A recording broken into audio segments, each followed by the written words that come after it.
എല്ലാവർക്കും അച്ചക്കല കിച്ചണിലേക്ക് വീണ്ടും സ്വാഗതം. നമ്മളിന്നൊരു ഈവനിങ് സ്നാക്സാണ് തയ്യാറാക്കാൻ പോകുന്നത്. Tea time സ്നാക്സാണ്.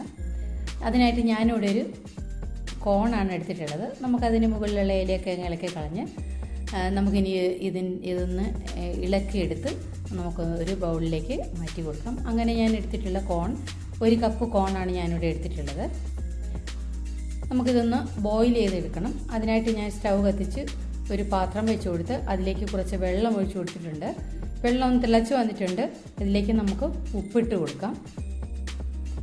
ഉപ്പിട്ട് കൊടുത്തതിന് ശേഷം നമുക്ക് ഈ കോൺ ഇതിലേക്ക് ഇട്ട് കൊടുത്ത് ഒന്ന് വേവിച്ചെടുക്കാം. അപ്പോൾ നന്നായിട്ട് ഇതൊന്ന് വെന്ത് വരണം. ഒരു 3-4 മിനിറ്റ് കൊണ്ട് തന്നെ നമുക്കിത് വെന്ത് കിട്ടും. അപ്പോൾ നന്നായിട്ട് ഒന്ന് ഇളക്കി കൊടുക്കാം. ഇളക്കി കൊടുത്ത് നമുക്ക് ഒന്ന് തിളപ്പിച്ചെടുക്കാം. അതൊന്ന് തിളച്ച് വരട്ടെ. ഇനി നമുക്ക് ഇതിനായിട്ട് ഒരു മസാല തയ്യാറാക്കാനുണ്ട്. അപ്പോൾ അതിനായിട്ട് നമുക്കൊരു കുറച്ച് വെജിറ്റബിൾ വേണം. അപ്പോൾ ഞാനൊരു ക്യാപ്സിക്കം എടുത്തിട്ടുണ്ട്. ഒരു ക്യാപ്സിക്കത്തിൻ്റെ പകുതി ആണ് ഞാനിവിടെ എടുത്തിട്ടുള്ളത്. അതിൻ്റെ മുറിച്ച് നമുക്കതിന് അകത്തുള്ള സീഡൊക്കെ അങ്ങ് മാറ്റി കളയാം. അതിന് ശേഷം നമുക്കിതൊന്ന് സ്ലൈസാക്കി എടുത്തിട്ട് നമുക്ക് പൊടിയായി കട്ട് ചെയ്ത് എടുക്കണം. നീളത്തിൽ സ്ലൈസാക്കി എടുത്തതിന് ശേഷം ഇത് പൊടിയായി അരിഞ്ഞ് എടുത്താൽ മതി. അപ്പം നല്ല തീരെ പൊടിയായിട്ട് നമുക്ക് കിട്ടും. നമുക്ക് ഒനിയനും ആവശ്യമുണ്ട്. അപ്പം ഒരു വലിയ സവാളയാണെങ്കിൽ അതിൻ്റെ പകുതി ഭാഗം മതി. ഒരു മീഡിയം സൈസ് സവാളയാണെങ്കിൽ 1 സവാള വരെ നമുക്ക് എടുക്കാവുന്നതാണ്. ഇപ്പം നമ്മുടെ കോൺ ഇവിടെ വെന്ത് വന്നിട്ടുണ്ട്. നമുക്കൊരു കോൺ എടുത്ത് ഇങ്ങനെ പ്രസ് ചെയ്ത് നോക്കുമ്പോൾ മനസ്സിലാവും നന്നായിട്ട് ഇങ്ങനെ സോഫ്റ്റായി വരുന്നുണ്ട്. അതുകൊണ്ട് അന്നേരം നമുക്ക് മനസ്സിലാവും ഇത് വെന്ത് വന്നിട്ടുണ്ടെങ്കിൽ. അല്ലാതെ തന്നെ നമ്മളിതിങ്ങനെ കോരി നോക്കുമ്പോൾ തന്നെ മനസ്സിലാവും ഈ കളറൊക്കെ നന്നായിട്ടൊന്ന് ചേഞ്ചായി നല്ലൊരു മഞ്ഞ കളറിൽ നമുക്കിവിടെ കിട്ടിയിട്ടുണ്ട്. നല്ല യെല്ലോ കളറായി വന്നിട്ടുണ്ട്. അപ്പോൾ നമുക്ക് മനസ്സിലാവും ഈ കോൺ വെന്ത് വന്നിട്ടുണ്ടെന്ന്. നമുക്കിത് ഒരു കോരി മാറ്റാം. ഞാനിവിടെ ഒരു സ്ട്രെയിനറിലേക്കാണ് ഇട്ട് കൊടുക്കുന്നത്. ഇതിൽ വെള്ളം എന്തെങ്കിലും ഉണ്ടെങ്കിൽ അങ്ങ് മാറി കിട്ടാൻ വേണ്ടിയിട്ടാണ്. ഇപ്പം ഞാൻ ഇങ്ങനെ ഒന്ന് അരിപ്പയിലേക്ക് ഇട്ട് കൊടുത്തിട്ടുണ്ട്. അപ്പം വെള്ളമൊക്കെ ഒന്ന് മാറി കിട്ടിയിട്ടുണ്ട്. നമുക്കൊരു ബൗളിലേക്ക് മാറ്റാം. ഞാനിങ്ങനെ ബൗളിലേക്ക് ഇട്ട് കൊടുത്തിട്ടുണ്ട്. ഇതിലേക്കൊരു 1/2 ടീസ്പൂൺ പെപ്പർ പൗഡറും 1/2 ടീസ്പൂൺ ഉപ്പ് പൊടിയും ചേർത്ത് നമുക്കൊന്ന് ഇളക്കി കൊടുക്കാം. ഇതിലേക്ക് ഞാനിനി 2 തരത്തിലുള്ള ഫ്ലോറാണ് എടുത്തിട്ടുള്ളത്. ഒന്ന് കോൺഫ്ലോറും മൈദയും എടുത്തിട്ടുണ്ട്. 1 ടീസ്പൂൺ കോൺഫ്ലോറും 1 ടീസ്പൂൺ മൈദയും നമുക്ക് ഇതിലേക്ക് ഇട്ട് കൊടുക്കാം. എന്നിട്ട് നമുക്ക് ഇതൊന്ന് മിക്സ് ചെയ്ത് കൊടുക്കാം. അപ്പോൾ ഇതിൻ്റെ ഒരു ടിപ്സാണ്, നമ്മൾ മാവ് ഇട്ട് കൊടുത്തതിന് ശേഷം കൈ കൊണ്ട് ഇത് മിക്സ് ചെയ്ത് കൊടുക്കാൻ പാടില്ല. ഒരു സ്പൂൺ കൊണ്ട് വേണം ഇത് മിക്സ് ചെയ്യാൻ. കൈ കൊണ്ട് മിക്സ് ചെയ്ത് കൊടുത്താൽ ഇതിൻ്റെ മുകളിൽ ആ മാവ് പിടിക്കാതെ കോട്ടിംഗ് ആയിട്ട് വരാതെ നമ്മുടെ കയ്യിലായിരിക്കും ഇത് ഒട്ടിപ്പിടിക്കുക. അതുകൊണ്ട് നമ്മൾ കൈകൊണ്ട് ഇളക്കി കൊടുക്കാതെ ഒരു സ്പൂൺ കൊണ്ട് ഇളക്കി കൊടുക്കുന്നതായിരിക്കും ഏറ്റവും നല്ലത്.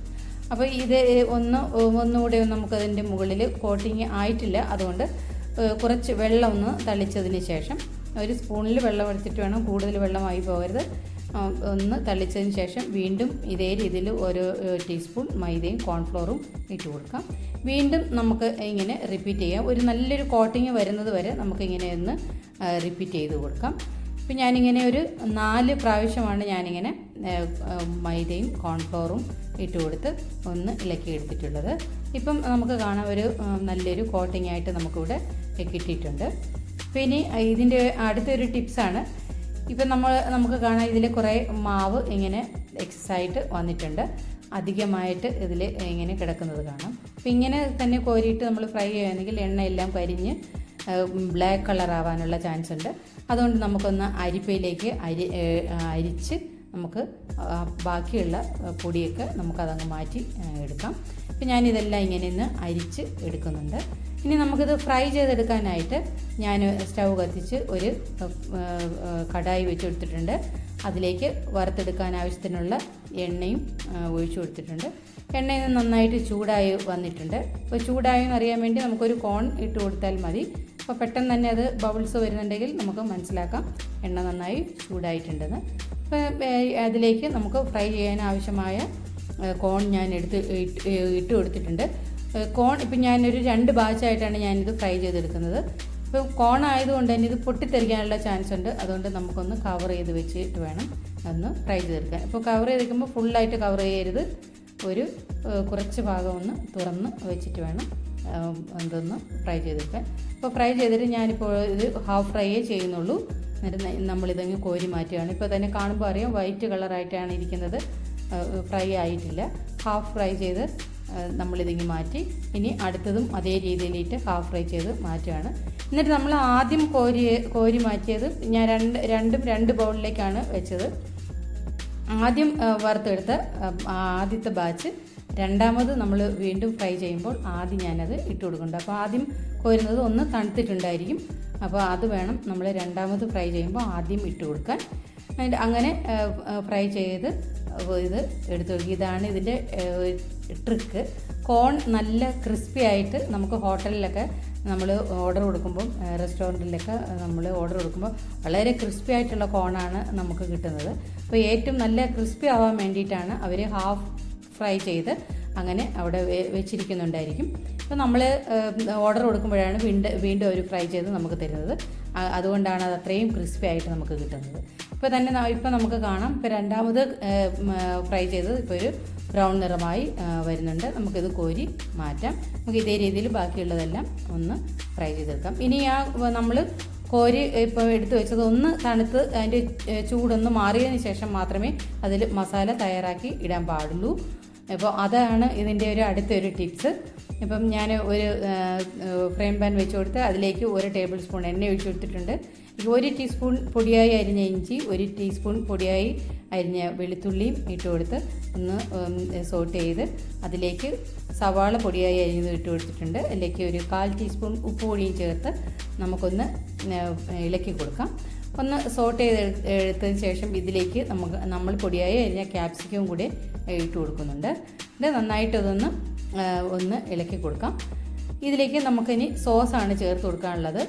നമ്മൾ 1 ടീസ്പൂൺ സോയാ സോസും 1 ടീസ്പൂൺ ടൊമാറ്റോ സോസും ചേർത്ത് കൊടുക്കുന്നുണ്ട്. കളർ കൂടുതൽ ഡാർക്ക് കളർ ആവശ്യമുള്ളവർക്ക് കൂടുതൽ സോയാ സോസ് ചേർത്ത് കൊടുക്കാം. നന്നായിട്ടൊന്ന് നമുക്കതൊന്ന് ഇളക്കി കൊടുക്കാം. ഇതിലേക്ക് നല്ലൊരു കളർ കിട്ടുന്നതിന് വേണ്ടി ഒരു 1/2 ടീസ്പൂൺ കാശ്മീരി ചില്ലി പൗഡറും ചേർത്ത് കൊടുക്കാം. ഇതിലേക്ക് ഒരു 1 ടീസ്പൂൺ വരെ പെപ്പർ പൗഡറും ചേർത്ത് കൊടുക്കുക. അത് നല്ലൊരു ഫ്ലേവർ കിട്ടുന്നതിന് വേണ്ടിയിട്ടാണ് ചേർത്ത് കൊടുത്തിട്ടുണ്ട്. അപ്പോൾ ഇത്രയേ ഉള്ളൂ. നമുക്കിനി ഫ്രൈ ചെയ്ത് വെച്ച കോൺ ഇതിലേക്ക് ചേർത്ത് കൊടുക്കാം. ഇതിൻ്റെ മെയിൻ ടിപ്സാണ്, ഒന്ന് തണുത്തതിന് ശേഷം മാത്രമേ ഈ മസാലയിലേക്ക് നമ്മൾ ഫ്രൈ ചെയ്ത് വെച്ച കോൺ ഇട്ട് കൊടുക്കാൻ പാടുള്ളൂ. നമ്മൾ ഗ്യാസ് ഓഫ് ചെയ്ത് കൊടുത്തിട്ടുണ്ട്. നമ്മൾ അല്ലാതെ ഇട്ട് കൊടുക്കുകയാണെങ്കിൽ ആ സോസ് എല്ലാം ഇത് അബ്സോർബ് ചെയ്തിട്ട് ക്രിസ്പിനെസ് കുറഞ്ഞു പോകും. അതുകൊണ്ടാണ്. ഇപ്പം നമ്മൾ വളരെ ടേസ്റ്റി ആയിട്ടുള്ള കോൺ ഫ്രൈ നമ്മളിവിടെ തയ്യാറാക്കിയിട്ടുണ്ട്. വളരെ ക്രിസ്പി ആയിട്ടുള്ളതാണ്. നമുക്കിത് കഴിച്ചാലും മതിയാവാത്ത ഒരു സ്നാക്സാണ്. ഇതേ രീതിയിൽ തയ്യാറാക്കി നോക്കിയിട്ടില്ലാത്തവരെല്ലാം ഒന്ന് തയ്യാറാക്കി നോക്കണം. ഞാനിവിടെ ഗാർണിഷ് ചെയ്യാനായി പൊടിയായി കട്ട് ചെയ്ത ക്യാപ്സിക്കം ഇതിന് മുകളിൽ ഇട്ട് കൊടുക്കുന്നുണ്ട്. നമ്മളൊരു ഭംഗിക്ക് വേണ്ടി ഒനിയൻ റിങ്ങും വെച്ച് കൊടുത്തിട്ടുണ്ട്. വളരെ ക്രിസ്പിയാണ്, വളരെ ടേസ്റ്റിയാണ്. കുട്ടികൾക്കും മുതിർന്നവർക്കും എല്ലാം വളരെ ഇഷ്ടപ്പെടുന്ന ഒരു ഡിഷാണ്. ഇപ്പോൾ കോൺ ഒരുപാട് അവൈലബിൾ ആണ്, ഇപ്പം മാർക്കറ്റിലെല്ലാം കിട്ടുന്നുണ്ട്. എല്ലാവരും ഒന്ന് തയ്യാറാക്കി നോക്കൂ. നമ്മുടെ ചാനൽ ഇതുവരെയും സബ്സ്ക്രൈബ് ചെയ്തിട്ടില്ലാത്തവരെല്ലാം ഒന്ന് സബ്സ്ക്രൈബ് ചെയ്യാനും ലൈക്ക് ചെയ്യാനും ഷെയർ ചെയ്യാനും മറക്കരുത്. അടുത്തൊരു നല്ലൊരു ഡിഷായിട്ട് നമുക്ക് വീണ്ടും കാണാം. അതുവരെ എല്ലാവർക്കും താങ്ക് യു.